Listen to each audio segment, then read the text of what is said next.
의 말씀으로 저희 영혼의 생명의 양식 삼게 하여 주옵소서. 미련하고 연약한 종을 주님 손에 맡겼고 예수님의 이름으로 기도하옵나이다. 평안하셨습니까, 여러분?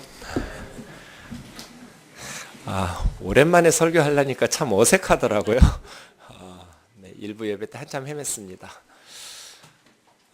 올해 3개월 동안 설교를 한 번도 안 했어요. 그래서 제가 오랜만에 설교 준비하면서 기본적인 질문을 한번 던져봤어요. 저 자신에게. 설교가 뭐지? 설교를 왜 하지? 이런 생각. 20년 동안이나 설교를 해왔으면서 설교란 무엇인가? 다시 질문을 던져보니까 이렇게 얻는 것들이 많더라고요. 여러분, 설교가 뭘까요?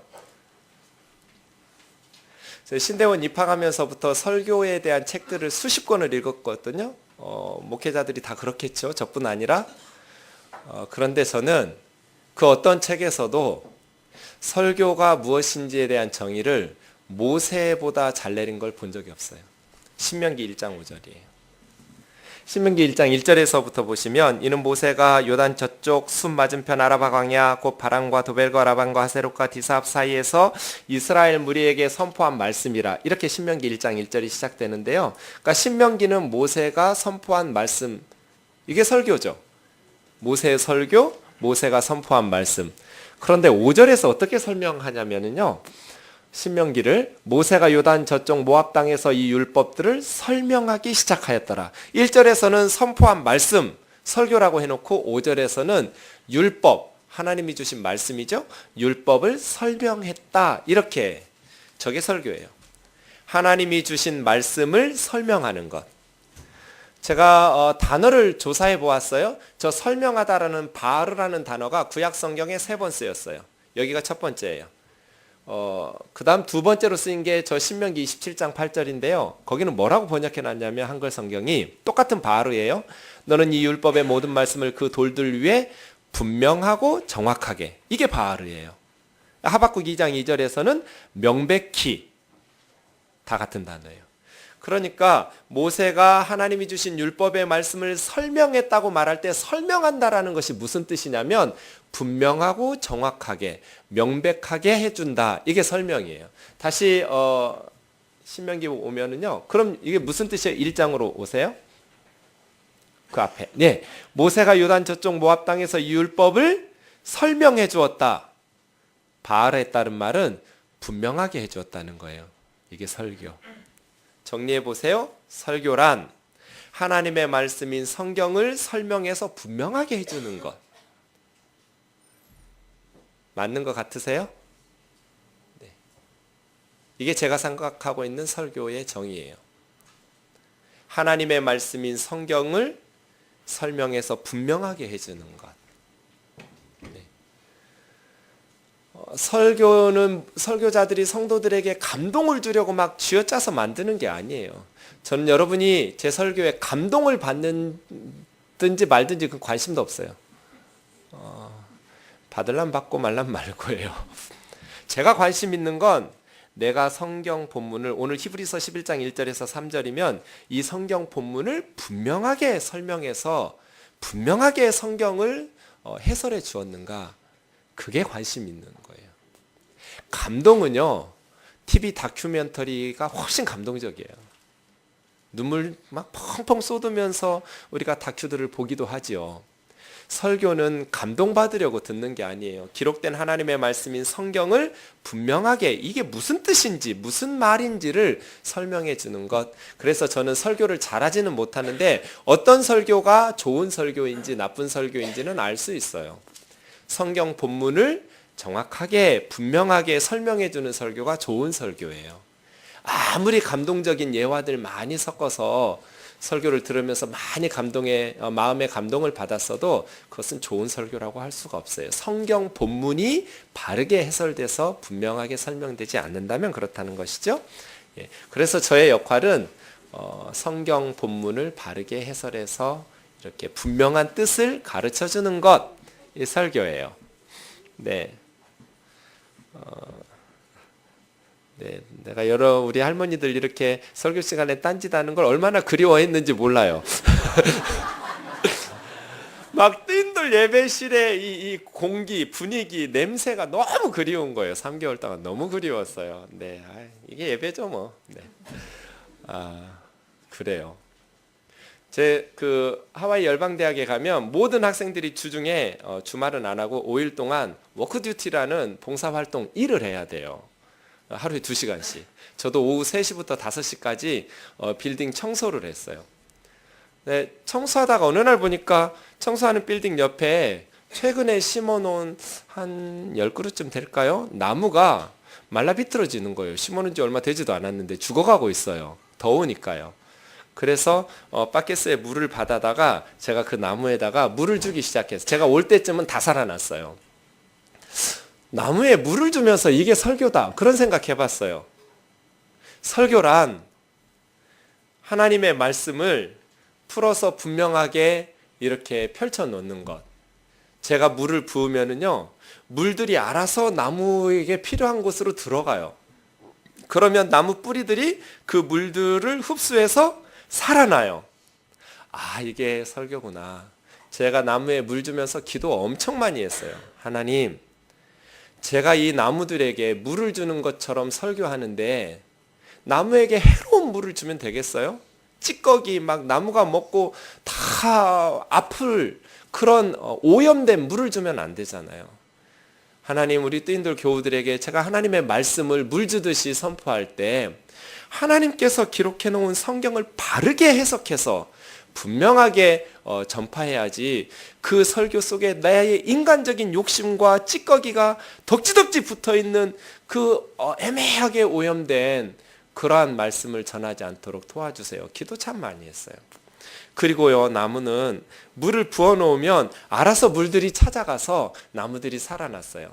저는 하나님의 말씀을 분명하게 설명해서 드러내고, 그리고 나면 이제 그 선포되는 말씀들을 여러분들이 내 것으로 삼아서 나무들처럼, 나무 뿌리들이 물을 흡수하는 것처럼 여러분의 삶의 영적인 양식으로 삼으셔야 돼요. 그건 여러분이 하셔야 될 일이에요. 그러니까 설교 들으실 때는 몸의 컨디션이 좋아야 돼요. 아무리 설교 집중하고 싶어도 몸이 피곤하면 설교에 집중하기가 어려워요. 토요일 밤에는 일찍 주무셔야 돼요. 새벽까지 늦게 있다가 겨우 억지로 이렇게 일어나서 오시면 예배에 집중하기가 참 힘들죠. 또 예수님 말씀하신 것처럼 말씀은 씨앗과 같아요. 씨앗이 뿌려지면 새들이 와서 집어먹어 버리기도 하고, 또 뜨거운 태양에 말라 비틀어 버리기도 하고, 또 가시나무 떨기 그늘에 기운이 막혀서 자라나지 못하기도 하는 것을 주의하셔야 돼요. 하나님의 말씀을 들을 때마다 여러분이 말씀이 여러분 속에 들어가면 여러분은 엄청난 사람으로 변화될 거거든요. 말씀이 우리 속에 들어오면 하나님의 놀라운 복이 그 말씀을 통해서 성령님의 역사로 나타나게 되어요. 그러니까 새들이 기를 쓰고 그 말씀들을 집어먹으려고 해요. 그러지 못하도록 늘 기도로 준비하고, 그렇게 또 말씀을 내 것으로 삼아서 싹이 나고 꽃이 피고 열매가 맺도록 우리의 삶 속에 차곡차곡 말씀이 쌓이는 것보다 더 큰 복이 없어요. 하나님의 말씀이 내 속에, 내 생각 속에, 마음 속에 차곡차곡 쌓이게 되면 점점 믿음이 자라나요. 그리고 영적인 힘이 생겨요. 그리고 영적인 지혜가 생겨요. 하나님의 말씀이 차곡차곡 내 마음속에 쌓이면 이 험한 세상 살아가는 동안에 영적 힘이 생긴다고요. 지혜도 생겨요. 또 믿음도 성장하고 자라나게 돼요. 그래서 하나님의 말씀이 저와 여러분의 심령에 잘 열매 맺을 수 있도록 말씀의 열매가 풍성하게 맺혀서 말씀의 사람, 성령의 사람들 되기를 주의 이름으로 축원합니다. 1장 5절 다시 보시면 모세가 이 율법을 설명하기 시작했다. 저 단어도 재밌는 단어예요. 한 19번 쓰인 단어인데요. 야알이라는 저 말의 원뜻은 좋아하다, 기뻐하다예요. 그러니까 120살 죽기 전에 마지막 설교가 신명기거든요. 모세가 이 힘없는 늙은 내가 여지껏 설교를 해야 되고 죽기 전까지 설교를 해놨구나. 귀찮다. 이렇지 않았어요. 하나님의 말씀을 설명하기 시작했다고 했는데 특이하게도 기쁘게 시작한 단어예요. 그러니까 모세는 하나님의 말씀 전하는 것을 너무너무 기쁘고 즐거운 마음으로 전한 것이죠. 네, 저도 모세 형제님처럼 하나님 말씀 전하는 게 너무 기뻐요. 3개월 동안 너무 힘들었어요. 하나님 말씀은 억지로 나 설교 안 하고 계속 하와이에서 살았으면 1분도 더 있고 싶지 않았어요. 그러니까 하나님의 말씀을 나누고 함께 예배하는 건 너무 행복한 일이에요. 우리의 인생에 하나님의 말씀을 알아가고 그 말씀의 은혜를 받고 그 말씀대로 예배하고 너무너무 기쁘고 복된 일이에요. 예. 설교가 부담스럽기는 한데요. 지겨워 본 적은 한 번도 없어요. 너무나 행복한 일이니까요. 하나님의 말씀을 함께 나누다니. 네. 저도 모세처럼 기쁘고 즐거운 마음으로 하나님의 말씀을 전하고 있으니까 여러분 우리 같이 하나님의 말씀이 무슨 뜻인지 성경에 포커스 맞추고 예화니 뭐니 이런 건 다 떨어버려도 돼요. 제가 하는 예화들은 다 잊어버려도 돼요. 그런데 전해지는 그 말씀 본문이 무슨 뜻인지 정확하게 이해하고 그 말씀 붙들고 놓치지 말아야 돼요. 삶 속에서 계속 오늘 하나님께서 나에게 주시는 성경의 메시지는 무엇인가? 그 말씀대로 내가 살아야 될 부분들은 무엇인가? 성령님께서 인도하심에 따라서 그 말씀으로 승리할 수 있기를 바랍니다. 오늘 본문 같이 한번 읽어보죠. 앞에 있습니다. 히브리서 11장 1절에서 3절입니다. 시작. 믿음은 바라는 것들의 실상이요 보이지 않는 것들의 증거니 선진들이 이로써 증거를 얻었느니라. 믿음으로 모든 세계가 하나님의 말씀으로 지어진 줄을 우리가 아나니 보이는 것은 나타난 것으로 말미암아 된 것이 아니니라. 설교는 하나님의 말씀인 성경을 설명해서 분명하게 해주는 것. 자, 여러분 저 말이 무슨 말인 것 같으세요? 믿음은 바라는 것들의 실상이요 보이지 않는 것들의 증거니. 많이 들었던 구절이죠. 익숙한 성경 구절이에요. 선진들이 이로써 증거를 얻었느니라. 믿음으로 모든 세계가 하나님의 말씀으로 지어진 줄 우리가 아나니 보이는 것은 나타난 것으로 말미암아 된 것이 아니니라. 이게 무슨 뜻인지 옆에 있는 사람들한테 설명해 보세요. 모르는 사람은 서로 인사도 하고요. 네, 안녕하세요 하시고.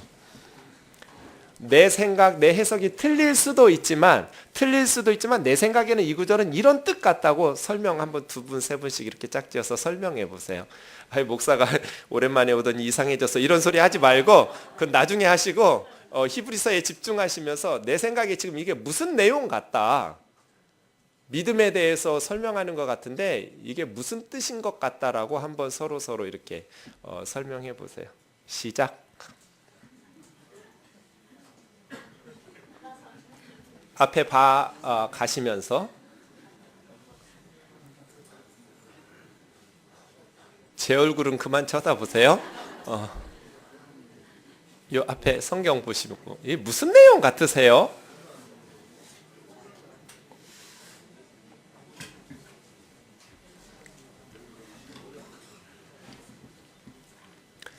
믿음, 바라는 것들의 실상, 보이지 않는 것들의 증거. 이게 무슨 말일까요? 설명 잘 하셨으면. 원래 우리가 믿음이라고 할 때는 조금 다른데요. 보통 신약 성경에서 믿음이라고 하면 예수님의 십자가와 부활이 나와야죠. 좀 달라요. 네. 그래서 먼저 우리가 기억해야 될 것은 히브리서 11장 1절의 믿음에 대한 정의가 평소 우리가 알고 있는 믿음과 조금 다른 내용이다. 그러니까 히브리서 11장 1절의 믿음은 믿음의 모든 내용을 포괄해서 설명하는 정의가 아니에요. 믿음의 일부분, 한 측면을 강조하면서 설명하는 거예요. 그런데 우리가 평소 익숙한 믿음, 믿는다라는 동사는 그냥 믿는다 이렇게 말할 수 없죠. 나는 믿어. 들은 사람들이 묻겠죠. 뭘 믿어? 누구를 믿어? 믿음에는 대상과 내용이 있어야 돼요. 그냥 무턱대고 믿는다는 동사를 쓸 수 없어요. 내가 믿어. 그러면 반드시 물을 거예요. 누구를? 뭐를? 누구를? 믿음의 대상. 뭐를? 믿음의 내용이 설명이 돼야 돼요. 보통 우리가 믿는다라고 말할 때는 고린도전서 15장 1절에서 8절까지가 잘 설명되어 있어요. 형제들아 내가 너희에게 전한 복음을 너희에게 알게 하노니 이는 너희가 받은 것이요 또 그 가운데 선 것이라. 바울이 고린도 교회에 복음을 전했잖아요. 너희가 만일 내가 전한 그 복음의 말씀을 굳게 지키고 헛되이 믿지 않으면, 믿는다는 동사가 나왔죠. 내가 너에게 전해주었던 그 말, 복음의 말씀을 굳게 지키고 헛되게 믿지 않았다면 그 복음으로 말미암아 구원을 받을 것이다. 그렇죠? 내가 너에게 전해주었던 그 복음의 말씀을 헛되이 믿지 않았으면 구원받을 거다. 그러면 그 복음의 말씀은 뭐였어요? 3절 4절이거든요. 내가 받은 것을 먼저 너에게 전하였노니 이는 성경대로 그리스도께서 우리 죄를 위하여 죽으시고, 첫 번째 문장, 장사 지낸 바 되었다는 것은 첫 번째 문장의 설명이죠. 죽으셨다는 거예요. 두 번째 문장은 성경대로 사흘 만에 다시 살아나사. 이게 복음의 내용이었어요. 그러니까 우리가 믿음이라고 말할 때 믿는다는 동사는 우리 믿음의 대상은 누구였어요? 예수 그리스도고 믿음의 내용은 저거였어요. 예수 그리스도께서 구약 성경에 예언된 대로 우리 죄를 위하여 십자가에서 죽으시고 사흘 만에 다시 죽은 자 가운데서 부활하셨다. 예수님이 나 때문에 하나님의 저주와 심판을, 내 지은 죄를 대신해서 하나님의 벌을 받느라고 십자가에서 죽으셨고 사흘 만에 다시 살아나셨다라는 것을 내가 믿는다. 그 믿음으로 구원받는다. 이렇게 말하는 것이 신약 성경에서 우리에게 익숙한 믿음의 내용이었어요. 맞죠? 근데 히브리서 11장 1, 2절에서는 조금 내용이 다른 측면의 믿음의 내용을 이야기하고 있는 것이죠. 다시 히브리서 11장 1절에 보시면 믿음은 바라는 것들의 실상. 지금 히브리서 성도들의 상황 때문에 히브리서 저자는 믿음에 대해서 쭉, 그래서 히브리서 11장을 믿음장이라고 하는데요. 정의하고 믿음의 영웅들을 나열하고 있거든요. 바라는 것들의 실상이라는 말이 무슨 뜻일까요? 보이지 않는 것들의 증거, 이게 무슨 뜻일까요? 바라는 것은 시제적으로 보면 과거, 현재, 미래 중에 어디에 속한 거예요? 바라는 것, 미래죠. 아직 이루어지지 않은 미래의 것을 우리가 소망하고 바라죠. 그러니까 시간적으로 보면 아직 내가 경험하지 못한 미래에 이루어져야 될 거예요. 그러니까 육신의 눈으로 보이는 거예요? 안 보이는 거예요? 안 보이는 거죠. 바라는 것들인데요. 믿음은 바라는 아직 보지 못한 미래의 것을, 실상이라는 것은 실제 상황이잖아요. 현실로 나타난다. 실상이라는 것은 현재 경험되어지는 것을 실상이라고 말하죠. 상상이 아니라 실상이니까요. 믿음은 그런 거라는 거예요. 그러니까 바라는 것이니까 보이지 않는 것이죠. 그런데 믿음의 눈으로 보면 마치 보이는 것. 이럴 때는요, 예를 들어서 설명하는 것이 편해요. 자, 아브라함과 이삭이 앞으로 히브리서에 계속 나올 텐데, 이삭이 아니라 아브라함이 이삭 낳기 전에 아브라함과 사라 부부가 오랫동안 아이가 없어서 불임으로 고생했어요. 하나님께서 어느 날 아브라함에게 찾아오셨어요. 아브라함아, 저 하늘의 별을 보렴. 저녁이었어요. 별이 보였으니까 너의 자손이 저 하늘의 별처럼 많을 거다. 아브라함이 그 하나님의 약속의 말씀을 믿었어요? 안 믿었어요? 믿었어요. 그래서 아브라함의 믿음을 의로 여기신다고 창세기 15장 6절에서 말씀하셨어요. 아브라함에게 하나님께서 아브라함아, 저 하늘의 별을 보렴. 장차 너의 후손이 저 하늘의 별처럼 많아지게 될 것이다. 현실로 보여요? 안 보여요? 안 보여요. 시간적으로 현재예요? 미래예요? 미래예요. 하늘의 별은커녕 달도 없어요. 한 명도 없는, 아들도 못 낳고 딸도 못 낳았을 때예요. 아무도 없는데 그냥 하나님이 말씀만 하신 거야. 아브라함아, 저 하늘의 별처럼 너의 자손들이 많아질 거다. 그런데 아브라함이 그 말씀을 믿고 마치 많은 하늘의 별과 같은 자손의 조상이 된 것처럼 살았어요. 종들이 보면 미쳤다고 그랬을 거예요. 우리 주인이 너무 자식을 사모한 나머지 이제는 미쳤다. 무슨 하늘의 별, 왜 하늘의 별을 보고 실실 웃고 쪼개고 난리야. 무슨 자기가, 주인이 지금 불임이어서 몇십 년 동안 애를 못 낳고 있는데 무슨 하늘의 별이, 자기 자손이 하늘의 별처럼 많아질 거라고 뜬구름 잡는 얘기를 해. 미쳤다고 그랬을 거예요. 그런데 아브라함은 마치 자기 자신이 하늘의 별처럼 많은 자손들의 조상이 된 것처럼 경험적으로는 미래예요. 이루어지지 않는 거예요. 눈으로 보이지 않는 거예요. 근데 아브라함의 믿음의 눈으로 하나님께서 말씀하신 말씀을 붙들고 마치 그것이 이루어진 것처럼 사는 거예요. 노아, 하나님께서 노아야, 이 세상 사람들의 죄악이 너무나 가득하다.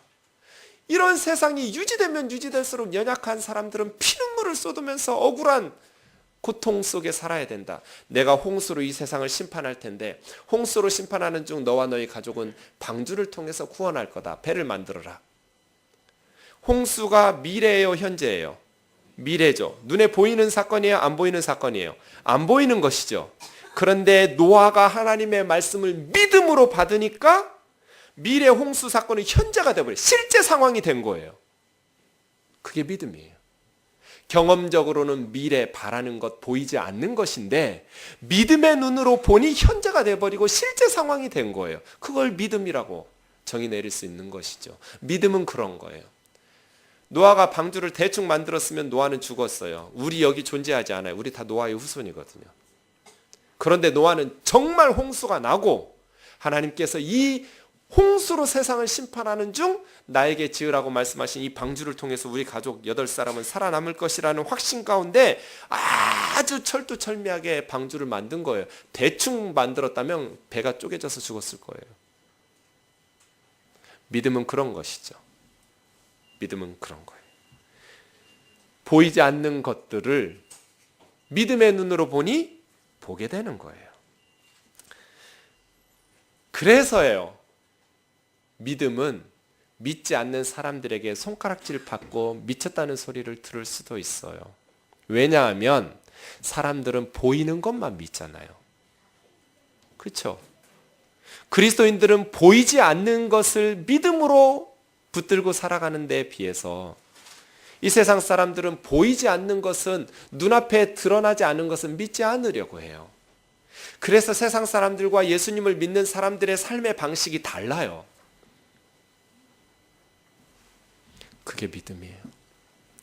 제가 하와이에서 제일 걱정한 게 뭔지 아세요? 뜨인돌 교우들 중에 누구를 제일 많이 걱정했을까요, 제가? 어떤 사람을 제일 걱정했을까요? 박 목사님이죠, 박 목사님. 우리 부목사님이 저 때문에 엄청나게 많은 일들을 하시니까 걱정스러웠어요. 기도 엄청 많이 해줬어요. 그 중에 장례식이 일어나면 안 되는데 하고 생각했어요. 제가 하와이에서 공부한다고 우리 할머니들을 못 뵙고 천국으로 가시면 제가 얼마나 마음 아프겠어요. 그죠? 제가 없을 때 돌아가시면 절대로 안 돼요. 딴짓 하실 시간 아니에요 지금? 저를 보세요. 백권사님 날 보라고. 내가 교회를 비울 때 돌아가시면 절대로 안 돼요. 아시겠죠? 저의 기도 받고 예배 찬송 속에서 천국 가셔야 돼요. 제가 교회를 비웠는데 돌아가시면 천국 가서 혼내줄 거예요. 그거 염려했어요. 주님, 우리 할머니들이 저도 없는데 이렇게 천국에 가지 않도록 해주세요 하면서 제가 갑자기 생각나는 구절이 있어서 성경 구절을 찾았어요. 그리고 우리 할머니들 기도할 때마다 그 말씀을 붙들고 기도를 했어요. 한 구절씩 읽어가면서. 그게 어디냐면 고린도후서예요. 5장 1절에서 9절. 만일 땅에 있는 우리의 장막집이 무너지면, 땅에 있는 우리의 장막집이 무너진다는 것은 죽는다는 거예요. 바울이 이 세상에서 살고 있을 때 자기 몸을 장막집이라고 그랬어요. 육신의 장막집이 무너지면, 죽으면 그 말이에요. 이 땅에서 살고 있을 때 우리 몸을 가지고 있었던 집이 무너지면 하나님께서 지으신 집, 그 손으로 지은 것이 아니요 하늘에 있는 영원한 새 집이 우리에게 있는 줄 아노니, 우리가 이 땅에서 살고 있던 이 장막집이 무너져서 죽으면 하나님 앞에 갔을 때 하나님께서 영원한 새로운 집을 우리에게 입혀주신다는 거예요. 참으로 우리가 여기 있어 탄식하며 하늘로부터 오는 우리 처소로 덧입기를 간절히 사모하노라. 바울은 그거 사모하고 있어요. 이렇게 입음은 우리가 벗은 자들로 발견되지 않으려 함이니, 우리가 천국에 죽어서 이 땅에서의 몸은 없어져 버렸고 벗어져 버렸고 천국에 갔는데 새 옷을 주셔서 입지 않으면, 새로운 장막집을 덧입지 않으면 우리가 벌거벗은 자처럼 이렇게 떠돌아다닐 거 아니겠어요, 천국에서? 그렇지 않을 거라는 거예요. 입음은 벗은 자들로 발견되지 않으려 함이라. 4절이요. 참으로 이 장막에 있는 우리가 짐진 것 같이 탄식하는 것은 벗고자 함이 아니요 오히려 덧입고자 함이니, 죽고자 하는 것이 아니라 우리가 원하는 것, 사모하는 것은, 탄식하면서 사모하는 것은 이 육신 장막이 벗겨져서 죽기를 바라는 것이 아니라 죽고 나면 새로운 장막이 덧입혀지는 것을 사모하는 것이죠. 죽을 것이 생명의 삼킨 바 되게 하려 함이라. 곧 이것을 우리에게 이루게 하시고 보증으로 성령을 우리에게 주시는 이는 하나님이시니라. 여러분, 보증 언제 보증해요? 물건 살 때, 집 살 때, 뭐 전세할 때 보증금 맡기죠. 그죠? 보증금을 맡겼다는 건 무슨 뜻이에요? 이걸 사겠다는 거잖아요. 살 마음도 없는데 괜히 뭐 돈이 아무리 많은 사람이라도 보증금으로 뗄 사람은 아무도 없어요. 그렇죠? 성령님께서 우리 속에, 하나님께서 우리 속에 성령을 보증금으로 주셨대요. 하나님께서 우리 마음속에 성령을 주셔서 예수 그리스도를 믿게 하시고 보증금처럼 주신 것은 이제 우리가 성령님께서 예수님을 죽은 자 가운데서 다시 부활시키신 것처럼 우리도 이 땅의 육신 장막이 무너지고 나면 천국에서 새로운 옷으로, 새로운 장막집으로 영적인 부활할 채의 모습으로 옷 입혀 주신다는 보증으로 성령을 우리에게 주신 분이 하나님이신데, 이러므로 우리가 항상 담대하여 몸으로 있을 때에는 주와 따로 있는 줄 아노니, 우리가 이 세상에 몸으로 살고 있을 때는 주님하고 떨어져 사는 것이죠. 영적으로는 함께 있다고 믿지만. 그래서 7절이요. 이는 같이 읽어볼게요. 7절만 시작. 이는 우리가 믿음으로 행하고 보는 것으로 행하지 아니함이로라. 이게 믿음이에요. 바울은 지금 믿음으로 행하면서 살지 눈에 보이는 것으로 행하면서 살지 않는다는 거예요. 히브리서 11장 1절, 믿음은 바라는 것들의 실상이요 보지 못하는 것들의 증거니. 히브리서 저자가 믿음으로 살으라고 성도들에게 권면하는 것은 어떻게 살라는 거예요? 눈에 보이는 대로만 살지 말고 바울이 믿음으로 행하고 보는 것으로 행하지 않는다고 말했던 저렇게 산다는 거예요. 그럼 바울이 확신한 건 뭐예요? 이 육신 장막이 무너지면 천국에 갔을 때 하나님께서 사람들 손으로 짓지 않은 새로운 장막을 우리에게 입혀주실 것이니, 우리가 몸으로 이 세상 가운데 있을 때는 주와 떨어져서 살고 있지만 이 육신 장막이 무너져서 죽고 나면 천국에서 우리가 담대하여 원하는 바는 차라리 몸을 떠나 주와 함께 있는 그것이라. 저게 믿음이에요.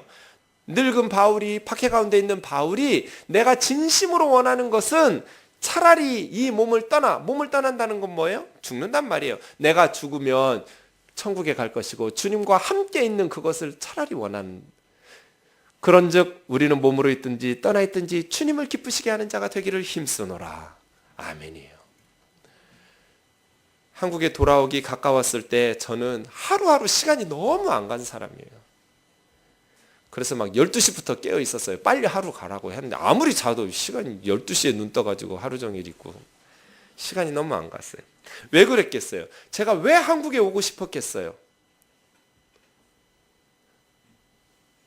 기다리는 사람들이 있으니까요. 보고 싶은 사람들이 있으니까요. 누군가가 나를 기다리고 있다는 것이 너무 행복한 일이구나. 어머니도 보고 싶고 아들도 보고 싶고 교회 식구들도 보고 싶고 너무너무 그리운 거예요. 시간이 너무 안 갔어. 그러다가 갑자기 제 머릿속에 천국에서는 누가 기다리고 있을까? 여러분, 천국에서 우리를 누가 기다리고 계시겠어요? 예수님이 기다리고 계셔요. 제가 그날 하루 종일 아싸를 외치고 다녔어요. 아싸! 아싸! 할렐루야를 얼마나 외치고 다녔는지 몰라요. 아, 내가 한국에 가는 것도 이렇게 설레고 기다리고 있는데 천국에서 바울이, 내가 할머니들 위해서 기도했던 고린도후서 5장 1절에서 9절에 바울 말이 그 말이구나. 내가 차라리 떠나서 주님과 함께 있기를 더 원한다는 말이, 이게 믿음이에요. 믿음. 우리는 이렇게 살아요. 믿음으로 산다는 것, 그것은 눈에 보이는 대로 사는 것이 아니라 하나님께서 말씀하신 약속의 말씀을 붙들고 보이지 않는 것을 마치 나는 천국 갈 거니까 갈 것처럼 사는 거예요. 아브라함에게 하나님께서 하늘의 별처럼 많은 자손을 주시겠다고 약속하셨으니까 눈에 보이는 건 아직 아들도 없고 딸도 없고 하나도 없는데 불임인데 마치 자기가 하늘의 별과 같은 많은 자손의 조상이 된 것처럼 사는 거예요. 이게 보이는 것으로 행하지 아니하고 하나님이 주신 말씀의 약속을 믿음으로 행하면서 살아가는 거예요. 사랑하는 형제 자매 여러분, 여러분은 지금 어떻게 살고 계셔요? 눈에 보이는 것만 믿으면서 보이는 대로 살고 계시나요? 아니면 하나님이 약속하신 말씀을 붙들고 그 약속의 말씀에 의해서 미래에 아직 눈에 보이지 않는 바라는 소망이 마치 실제 상황인 것처럼 그것이 당연히 이루어질 것처럼 여기면서 살아가시나요? 보이는 대로가 아니라 믿음으로 살아가는 저와 여러분 되시기를 주의 이름으로 축원합니다. 믿음으로 살아가라. 보이는 대로 세상 사람들처럼 살면서 적게 가지면 슬퍼하고 인생이 끝난 것처럼 염려하고 뭐가 많아지면 내 인생이 성공한 것처럼 착각하기 쉽지만 그렇지 않습니다. 하나님의 말씀대로 하나님께서 우리에게 약속하신 것들을 주님이 기다리고 계시는 저 천국을 바라보는 것이죠. 할머니 할아버지들이 너무 부러운 사람이에요. 젊어서 죽으면 많은 사람들이 슬퍼할 테니까 젊어서 죽으면 안 되겠고 그 다음 바랄 거는 빨리 늙는 거예요. 저는 빨리 늙는 게 소원이에요. 빨리 늙어서 죽으려고.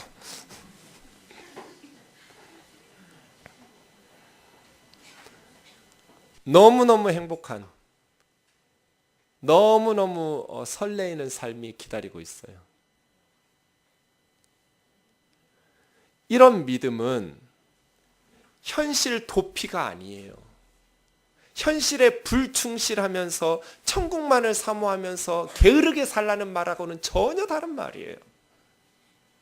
그 천국에 대한 소망과 믿음이 있었기 때문에 바울이 게으르게 살았나요? 천국에 대한 소망으로 충만했기 때문에 초대교회 성도들이 게을렀나요? 현실 도피했나요? 산속에 들어가서 기도원 속에서만 기거했나요? 그렇지 않습니다. 천국에 대한 소망이 확신이 있었기 때문에 초대교회 성도들과 사도 바울이 가장 고상한 삶을 현실에서 살았고 가장 충성된 삶을 현실에서 살았고 가장 희생적인 십자가의 예수님을 닮은 삶을 살아낼 수 있었어요. 왜요? 천국에 희망이 있으니까. 누군가가 죽어야 되면 절에 다니는 사람이 죽어야 돼요? 교회 다니는 사람이 죽어야 돼요? 기도하니까 교회 다니는 사람이 살고 절에 다녀야 되는 사람이 죽는 게 맞는 것 같죠? 마음불을 곱게 쓰세요. 천국 가니까 그 사람들은 예수 믿을 시간이 더 필요해요. 우리가 죽는 게 맞는 거예요. 믿음으로 내가 세상에서 잘 먹고 잘 살고 이 땅의 것들을 잔뜩 누리는 것이 믿음이 아니라 성경에서는 한 번도 그런 현세적인 축복을 약속한 적이 없어요. 우리가 믿음으로 산다라는 것은 하나님께서 약속하신 그 천국의 소망을 가지고 부르시는 그날까지 이 땅에서 가장 희생적인 삶을 살 수 있는 거예요. 가장 양보하는 삶을 살 수 있는 거예요. 가장 사랑 넘치는 삶을 살 수 있는 거예요. 그 믿음의 삶이에요. 자, 다시 히브리서 1장 11장 오세요. 믿음은 바라는 것들의 실상이요 보지 않는 것들의 증거니. 이제 아시겠어요? 경험적으로 눈으로 보이지 않는 미래의 것이지만 믿음의 눈으로 보면 실제 상황이 된다. 그렇게 살아내는 것이 믿음이다. 아브라함처럼 노아처럼 믿음의 선진들처럼. 2절이요. 같이요. 시작. 선진들이 이로써 증거를 얻었느니라. 아마 이 구절 여러분 대부분 잘못 알고 있을 거예요. 선진들은 믿음의 선배들일 거고요. 조상들이. 이로써 증거를 얻었다는 것은 무슨 말일까요? 이로써는 믿음이죠. 믿음의 조상들이 선배들이 믿음으로써 증거를 얻었느니라. 저건 무슨 뜻일까요? 믿음의 조상들도 믿음으로써 1절에 있는 그런 믿을 수 있는 증거들을 얻었다는 뜻일까요? 앞뒤가 안 맞아요. 그러면. 그래서 저 부분은 표준 세번역이나 공동번역과 같은 다른 번역본들을 읽어보면 좋아요. 표준 세번역은 선조들은 이 믿음으로 살았기 때문에 훌륭한 사람으로 증언되었습니다. 공동번역은 옛사람들도 이 믿음으로 하나님의 인정을 받았던 것입니다. 저기서 증거를 얻었다는 것은 믿음의 선진들이 믿을 수 있는 증거를 얻었다는 뜻이 아니에요. 하나님께서 그 사람들을 증거해 주었다는 거예요. 뭐라고 증거해 주었어요? 아브라함 믿음으로 살았지. 내가 증인이야. 하나님께서 그렇게 하신다는 거예요. 저와 여러분의 삶을 보시면서 하나님께서 천사들 앞에서 또 믿음의 선배들 앞에서 천국에서 뭐라고 증언하고 계실까요? 아무개 집사, 쟤는 보이는 대로 산 사람이 아니야. 내가 약속한 말씀 붙들고 믿음으로 산 사람이야. 그런 칭찬이 있기를 주의 이름으로 축원합니다. 저는 하나님께서 뭐라고 평가하실까? 정 목사, 설교는 믿음으로 살라고 하면서 사는 실질적인 삶 속에서는 전혀 믿지 못하고 내가 저놈 때문에 속죄나 썩었지, 그런 평가를 받지 않기를. 하나님께서 증언하실 때 아무개 목사, 아무개 장로, 아무개 권사, 아무개 집사, 아무개 성도는 믿음으로 산 사람들이라고, 그런 칭찬과 하나님께서 인정하시는 증언이 있기를 주의 이름으로 축원합니다. 2절은 그 뜻이에요. 우리 믿음의 선배들이 믿음으로 삶으로써 하나님의 증거를 얻었다. 믿음으로 살아감으로써 하나님의 칭찬을 받았다. 그런 뜻이에요. 우리는 무엇으로 하나님의 칭찬을 얻을까요? 남들 못 가는 명문대학으로, 남들 못 있는 엄청난 세상의 성공이나 부귀영화로 하나님께 칭찬과 증거를 얻을까요? 그것 자체만으로는 칭찬받을 일이 없습니다. 어떤 상황에 처해 있든지 하나님이 약속하신 말씀 가운데에서 믿음으로 증거받을 수 있기를 주의 이름으로 축원합니다. 자녀들 앞에서도 마찬가지입니다. 아이들이 엄마 아빠 신앙생활 하는 걸 잘 보고 배웁니다. 자녀들에게 인정받으실 수 있어야 돼요. 우리 엄마 아빠는 정말 믿음의 사람이라고.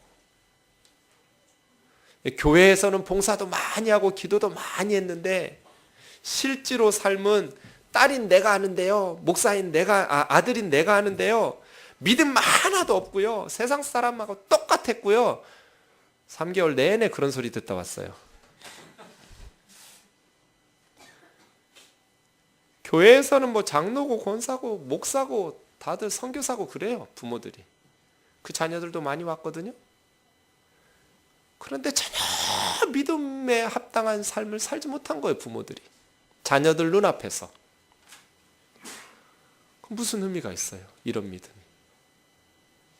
하나님께서 증거해 주시고 인정해 주실 수 있는 믿음이라면 당연히 자녀들에게도 우리 아빠는 믿음의 사람이야, 우리 엄마는 믿음의 사람이야 라고 칭찬받을 수 있겠죠.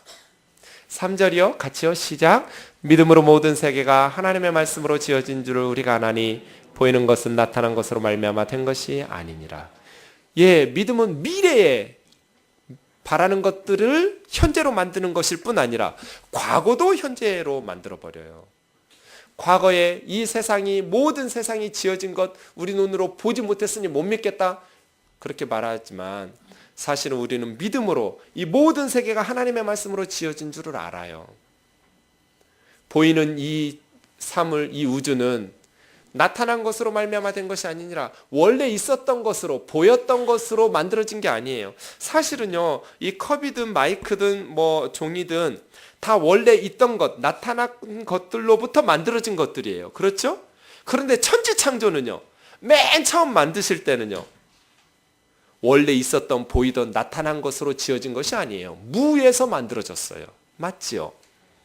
어떻게 알아요? 믿음으로 우리는 모든 세계가 하나님의 말씀으로 지어진 것을 알아요. 만약에 이 믿음이 없으면 이 지구는, 이 우주는 뭐예요? 그냥 에너지나 물체들의 혼합물이에요. 아무 의미도 없어요. 그냥 에너지 덩어리예요. 물체 덩어리예요. 그런데 믿음의 눈으로 보면 이 세상은 뭐예요? 하나님의 사랑의 표현이에요. 어떤 물건이든지 만들어진 물건을 보면 그 물건을 만든 사람에 대해서 많은 것을 알 수 있어요. 이 우주를 만드신 하나님을 보면서 저는 하나님이 엄청 유머러스 하신 분이라는 것을 확신해요. 딸기를 먹을 때마다 어떻게 얘는 씨앗을 겉에다가 이렇게 촘촘히 박아놓으셨을까? 하나님은 가끔 어느 분들이 저한테 와서 목사님 천국이 처음에는 좋다가도 계속 좋기만 하면 나중에는 지루해질까 봐 걱정이에요. 걱정도 팔자예요. 뭐 그런 걱정을 다 하고 계세요. 하나님은 엄청 재밌는 분이에요. 이 만든 물건들을 보세요. 제가 바닷속에서 스노클링을 했는데요. 바다 물고기들 보다가 빠져 죽을 뻔했어요. 그 물고기 몇 시간 떠다니면서 봤는데요. 너무 예쁜 거예요. 바닷속의 물고기들이. 색색으로 이 물고기들이 얼마나 예쁜지요. 세상에 하나님은 이거 보여주시고 싶어서 얼마나 몇천 년 기다리신 거 아니에요? 바닷속에 예쁜 물고기들 만들어놨는데 인간들이 수경, 물안경을 개발을 못해가지고 물속을 보지를 못해서 이 예쁜 물고기들을 인간들이 못 보고 몇천 년 흘러간 거거든요. 어떻게 참으셨을까 하나님께서. 너무너무 예쁜 자연들을 많이 만들어 놓으셨어요. 믿음의 눈으로 보니 만들어진 모든 세상은 하나님의 사랑의 표현이었어요. 그런데 그 믿음이 없으면 이 세상에 만들어진 모든 사물들은 그냥 우연히 존재하는 물체 덩어리예요. 에너지 덩어리예요. 믿음의 눈으로 보니 사람들은 하나님의 형상이에요. 너무너무 존귀하고 사랑받을 만한 존귀한 사람이에요. 가난하든지 부유하든지 못 배웠든지 많이 배웠든지 직업이 무엇이든지 어떻게 생겼든지 몸에 장애가 있든지 없든지 믿음의 눈으로 보니 하나님의 형상이고 하나님께서 우리들을 위해서 그의 아들 예수 그리스도를 십자가에 대신 죽이고 싶을 만큼 존귀한 존재예요. 그런데 하나님의 말씀을 믿음으로 보지 않으면 이 세상의 인간들은 뭐예요? 진화한 마지막 단계의 동물일 뿐이에요. 이렇게 생각한 사람들이 공산주의자들이에요. 5천만 명 이상을 죽였어요. 소, 돼지 잡듯이 죽이고 이 세상을 평등한 세상 만들겠다고 공산주의 혁명을 일으켰어요. 왜요? 유물론이니까요. 오직 물질만 존재한다. 믿음도 없고 영혼도 없고 사람이 무슨 하나님도 없고 신도 없고 내세도 없지. 그러니 우리 사회에 걸림돌이 되는 인간들은 죽여야 마땅하다. 그렇게 5천만 명 이상을 죽여놓고 혁명을 일으켰지만 지금 이 세상이 어떻게 되었어요? 믿음으로 우리는 모든 세계가 하나님의 말씀으로 지어진 줄을 아나니 그 하나님의 말씀으로 지어진 줄을 아니까 옆에 있는 사람들 한번 보세요. 이렇게 웃기게 만드실 수가 있어요? 너무 소중하게 만드셨어요. 너무너무 소중하고 귀하게. 다른 동물들은 다 각기 제각각 만드셨는데 사람들만 하나님의 형상으로 하나님 본받아서 하나님 모양으로 만드셨어요. 믿음으로 말씀으로 받지 않으면 우리 아이가 뭐가 소중하고 사람이 개나 소보다 얼마나 더 소중하겠어요. 그러나 우리는 믿음으로 모든 세계가 하나님의 말씀으로 지어진 것을 알게 되었어요. 그래서 지나가는 풀 한 포기도 거저 볼 수가 없어요. 저는 그 나무에게 물 안 줘도 돼요. 나는 청소만 하면 된단 말이에요. 그런데 그 나무도 하나님께서 지으신 생명인데 무더운 지역에서 물을 안 주면 죽겠구나. 남들은 다 투덜투덜했어요. 왜 돈 내고 공부하러 왔는데 하루에 2시간씩 이 더운 데서 일을 시키느냐고. 저도 하루 그랬어요. 하루 투덜거렸는데요. 갑자기 정신 번쩍 들었어요. 우리 스쿨 리더가 이름이 김모세예요. 갑자기 광야 백성이 생각나는, 이스라엘 40년 광야에서 헤매던 백성들이 생각나서 광야에 이스라엘 백성들이 계속 투덜투덜 모세 원망하고 그랬잖아요. 그래서 정신이 번쩍 들어가지고 정신 차리고요. 둘째 날부터 2시간만 하면 되거든요. 근데 보통 한 30분 하고 가요. 전 2시간 이상씩도 한 날이 많아요. 시키지 않은 일들도 막 하는 거예요. 왜냐하면 너무 재밌는 거예요. 일하는 게. 재밌었어요. 풀 뽑고 이런 거 많이 했거든요. 어머니 생각도 나고. 우리 어머니 평생 풀 뽑았잖아요. 농사 짓느라고. 나도 풀도 뽑고. 안 해도 되는 일들이에요. 물을 주는 거예요. 풀을 뽑으면서 되게 가슴 아팠어요. 너를 내가 죽이는구나. 너도 생명인데. 아무도 모르죠. 제 마음속에서 저 혼자 하는 일이니까요. 믿음으로 보니 이 모든 세계가 하나님의 말씀으로 지어지니 풀 한 포기도 예쁘고 나무 하나도 죽여서는 안 되겠고 사람은 더 말할 것도 없고요. 너무너무 소중하고 잘났든지 못났든지 그건 사람들 생각이죠. 하나님께서 보실 때는 우리 모두가 얼마나 소중하고 귀하시겠어요. 그 믿음의 안경이 벗어져 버리면 이 세상 사람들은 내가 이용해 먹을 것 없나? 나에게 뭐 유익이 될 것 없나? 그런 도구일 뿐이에요. 모든 것을 인간을 중심에 놓고 인간 생활에 불편한 것은 다 죽여버리고 뽑아버리고 4대강 그냥 시멘트 발라버리고 미친놈이죠. 다 죽여놓고 생명을.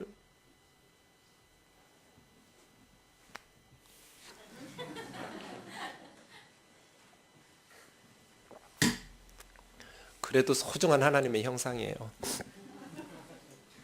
한 죄는 밉지만 사람들은 너무나 소중해요.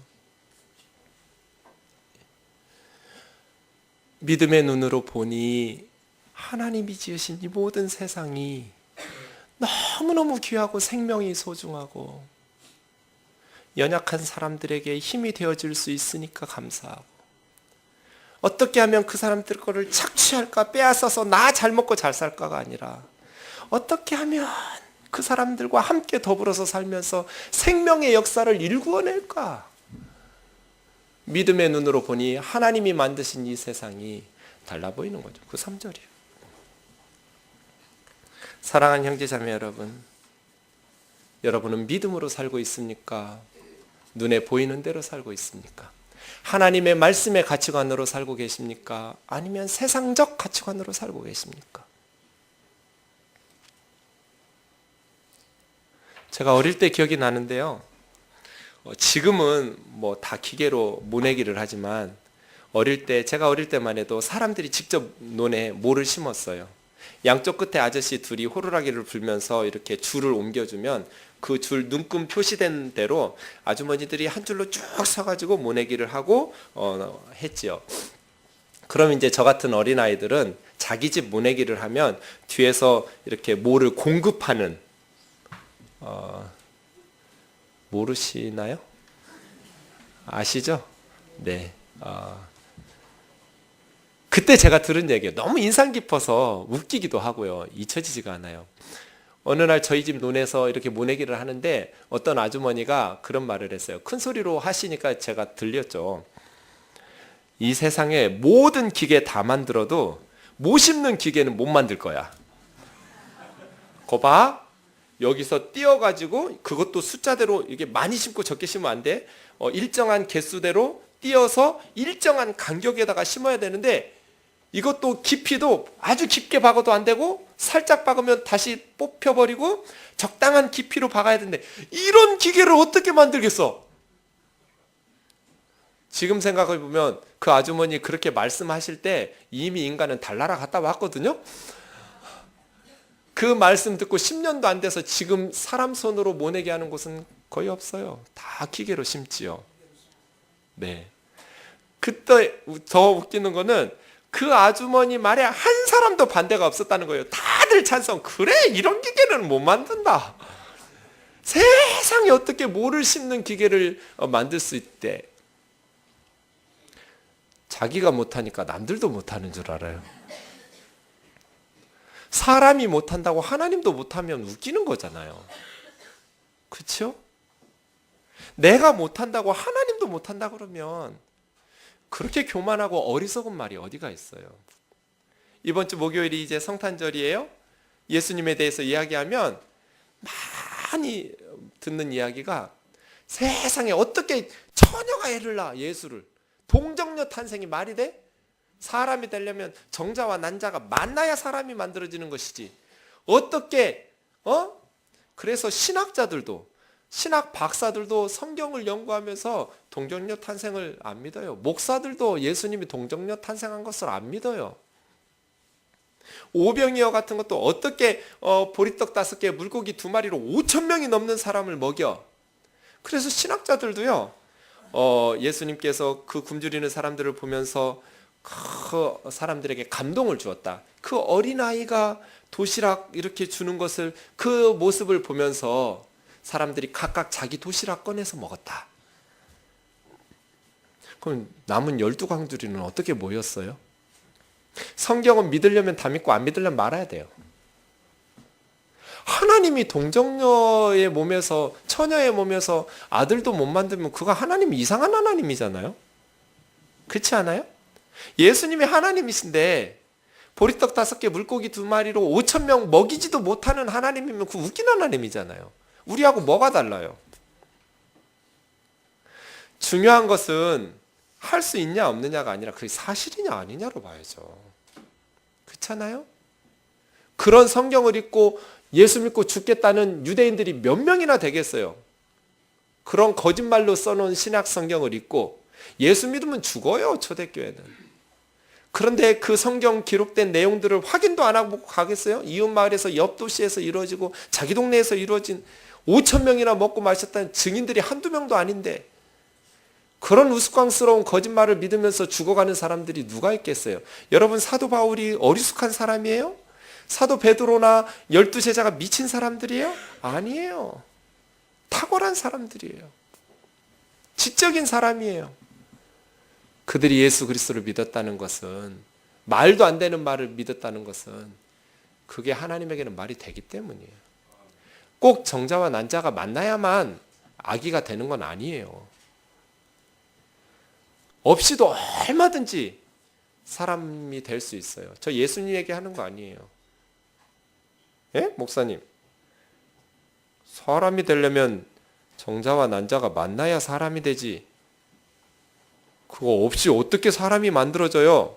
하와이 가더니 이상해졌어요. 제가 지금 누구 얘기하고 있어요?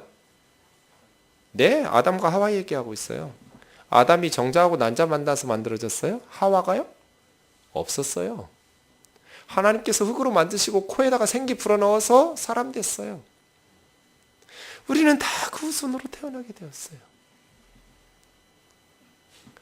믿음으로 하나님께서 모든 세계를 지으신 것을, 하나님께서 말씀하신 이 자연 만물 속에 우리에게 너무너무 소중하게 여기셔서 그의 아들 예수 그리스도를 보내주시고 그의 아들 예수 그리스도로 말미암아 우리에게 천국의 소망을 주신 분은 하나님이세요.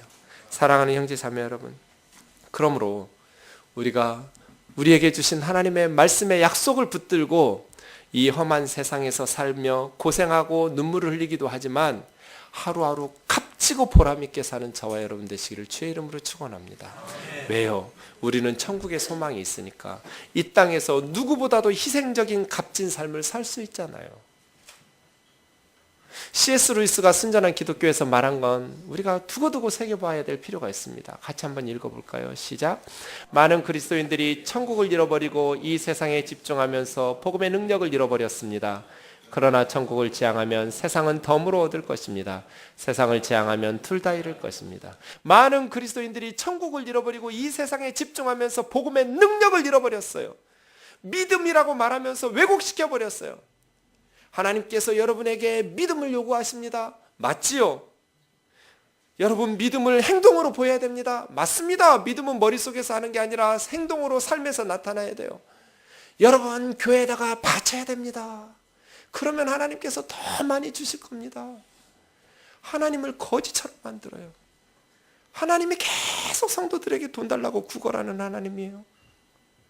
복을 더 받으려면 천국을 잃어버리고 이 세상에 집중하면서 그렇게 해서 수천억짜리 예배당 짓고 수백억짜리 예배당 지으면 이 땅에 복음의 능력이 나타나던가요? 세상 사람들의 손가락질만 받지요. 교회는 돈이 많은가 봐. 그 돈으로 저 굶주리는 사람들, 3초가 되기 전에 한 명씩 굶어 죽는다는 소리만 하지 말고 굶어 죽는 사람들 좀 먹여 살리면 안 되나? 그 말이 옳은 말이죠. 믿음으로 살라라는 것 가지고 왜곡해서 오히려 세상적인 욕심을 부추길 것이 아니라 성경에서 말하는 말씀 그대로 보지 못하는 것들을 보면서 바라는 것들을 현재의 상황으로 바라보면서 가장 희생적인 삶, 십자가 닮은 삶을 살아내는 것, 그것이 주님이 우리에게 원하시는 믿음의 삶입니다. 저와 여러분의 삶이 그렇게 살기를 원합니다. 고린도후서 4장 18절 읽읍시다. 고린도후서 4장 18절입니다. 시작. 우리가 주목하는 것은 보이는 것이 아니요 보이지 않는 것이니 보이는 것은 잠깐이요 보이지 않는 것은 영원하다. 여러분, 무엇을 주목하고 사시나요? 보이는 것인가요? 보이지 않는 것인가요? 우리 눈에 보이는 것은 잠깐입니다. 그러나 보이지 않는 하나님께서 말씀하신 하나님의 나라는 영원합니다. 믿음, 소망, 사랑은 영원히 있을 겁니다. 그 중에 제일은 사랑이라고 그랬습니다. 믿음은 천국에서도 계속 우리가 믿음으로 하나님 살 겁니다. 그러나 저는 생각합니다. 천국에서 믿음은 오히려 질이 떨어진 믿음일 것이다. 왜요? 눈에 다 보이니까요. 눈에 보이는데도 안 믿는 사람이 어디가 있겠어요? 천국에서 우리 믿음은 다 보이니까 당연히 믿을 것들을 믿는 거예요. 그러나 지금 이 땅에서 사는 것은 우리는 보이지 않는 것을 믿기 때문에 저는 더 값 있는 것 같아요. 천국에서 내 믿음보다 이 세상에서 내 믿음이 더 소중할 것 같아요.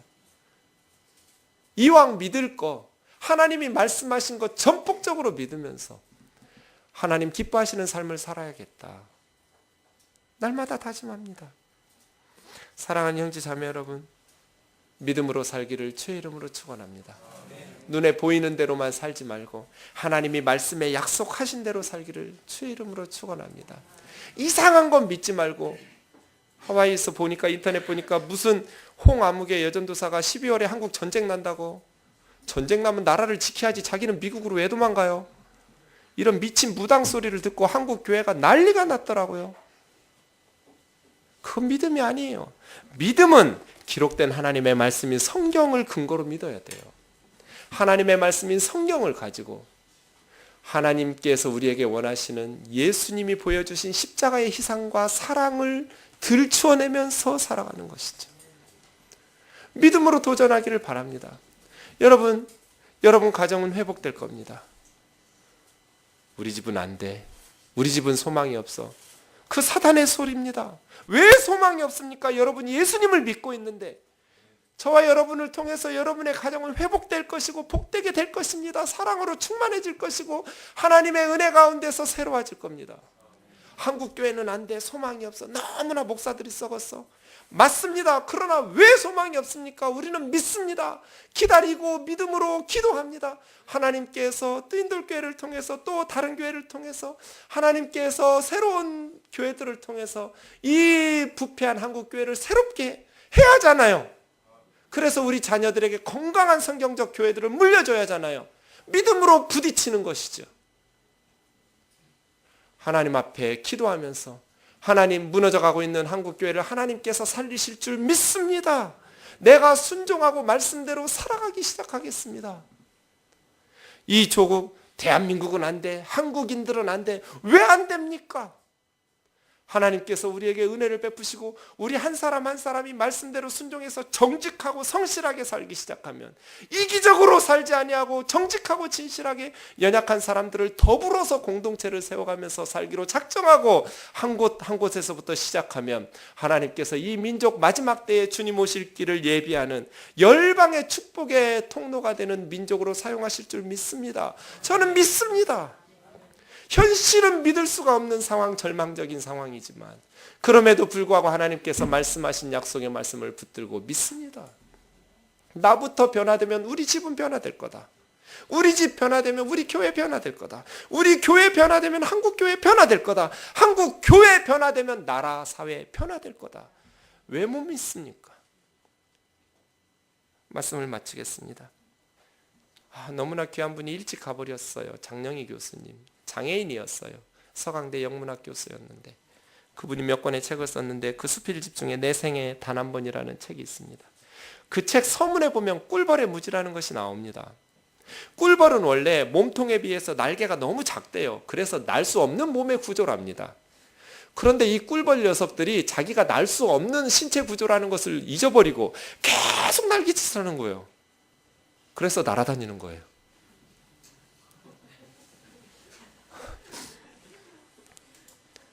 그래놓고 장 교수님이 써놨어요.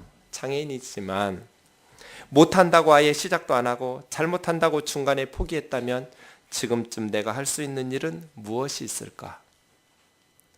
못한다고 아예 시작도 안 하고 잘못한다고 중간에 포기해버렸다면 지금쯤 내가 할 수 있는 일이 무엇이 있었을까?